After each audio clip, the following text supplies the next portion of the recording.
வாழ்க்கையில நம்ம சில முடிவுகளை எடுக்கும்போது ரொம்ப தெளிவா இருப்போம். ஆனா அந்த முடிவு நம்ம உறவுகளையோ இல்ல நமக்கு தெரிஞ்சவங்களையோ பாதிக்கும்னு வரும்போது நம்ம இதையும் அப்படியே ஒரு நிமிஷம் நின்னுடும். அர்ஜுனனுக்கும் அதுதான் ஆச்சு. உலகமே வியந்து பார்த்த அந்த மகாவீரன், காண்டீப வில்ல கையில ஏந்தின அந்த வீரன் இப்போ ஒரு சின்ன குழந்தைய போல நடுங்குறாரு. அவரோட அந்த வீராவேசம் எங்க போச்சு? ஏன் ஒரு நொடியில அர்ஜுனன் கோழையா மாறிட்டாரு? இத பத்தி தான் இன்னைக்கு நம்ம 27வது ஸ்லோகத்துல ஆழமா பார்க்க போறோம். நேத்து வரைக்கும் அர்ஜுனன் எப்படி இருந்தாரு? துரியோதனன் எனக்கு அநியாயம் பண்ணிட்டான், என்னோட ராஜ்யத்தை பிடுங்கிட்டான், என் மனைவிய அவமானப்படுத்திட்டான், அவனை பழி வாங்காம விடமாட்டேன் அப்படின்னு ஒரு அனல் பறக்கிற கோபத்தோட இருந்தாரு.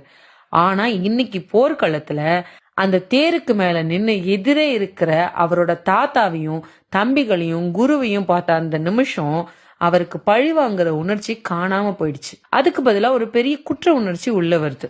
தான்ஷமிக்ஷேச கௌந்தேய சர்வான் பந்தூனவஸ்திதான் கிருபயா பரயாவிஷ்டோ வீஷிதன்னிதமர்ப்ரவீத். இங்க அர்ஜுனனை சஞ்சயன் கௌந்தேய, குந்தியின் மகன்னு ஒரு பேர் சொல்லி கூப்பிடுறாரு. இதுக்கு ஒரு காரணம் இருக்கு. குந்தி தேவி ரொம்ப மென்மையான மனசு கொண்டவங்க. அதே மாதிரி அர்ஜுனனும் இப்போ ஒரு வீரனா யோசிக்காம தன் தாயை போல ரொம்ப மென்மையான இதயம் கொண்டவரா மாறிட்டாரு. அர்ஜுனன் அங்க என்ன பாக்குறாருன்னா, இது வெறும் போர் இல்ல, இது ஒரு சகோதர கொலை யுத்தம். நான் ஜெயிக்கணும்னா இவங்க எல்லாரையும் சாகடிக்கணுமா? இந்த வெற்றி எனக்கு தேவையா அப்படின்னு அவரோட கடமை உணர்ச்சியை விட கோழைத்தனம் அங்க தலை தூக்குது. இப்போ அர்ஜுனன் மேல ஒரு மாயை கவ்விடுச்சு. இதுதான் விஷாதம்னு சொல்றாங்க. அதாவது ஒரு பெரிய வேதனை கலந்த குழப்பம். அர்ஜுனன் மனசுல இருந்த அந்த துணிச்சல் இப்போ அப்படியே உடைஞ்சு போயிடுச்சு.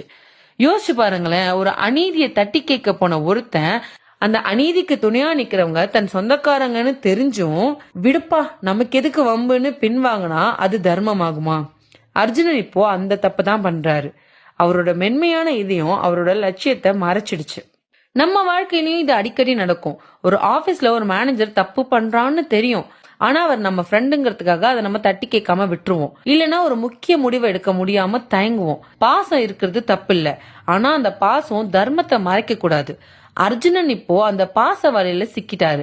அவரோட கண்ணுல கண்ணீர் மல்குது, உடம்பு நடுங்குது. அந்த மகாவீரன் அர்ஜுனன் இப்போ கிருஷ்ணர் முன்னாடி ஒரு சாதாரண மனுஷனா உருக்கி நிக்கிறாரு. அர்ஜுனனோட இந்த கோடத்தனமான நிலைமை தான் பகவத்கீதை பிறக்கிறதுக்கு ஒரு நுழைவாயிலா அமைது. கிருஷ்ணா, என் கைகள் நடுங்குது, என் வில் நழுவ ஆரம்பிக்குதுன்னு அர்ஜுனன் புலம்ப ஆரம்பிக்கிறாரு. அர்ஜுனனோட உடல்நிலையில என்னென்ன மாற்றங்கள் ஏற்பட்டது, அவர் ஏன் நான் போர் செய்ய மாட்டேன்னு சொன்னாரு, அத அடுத்த ஸ்லோகத்துல பாப்போம்.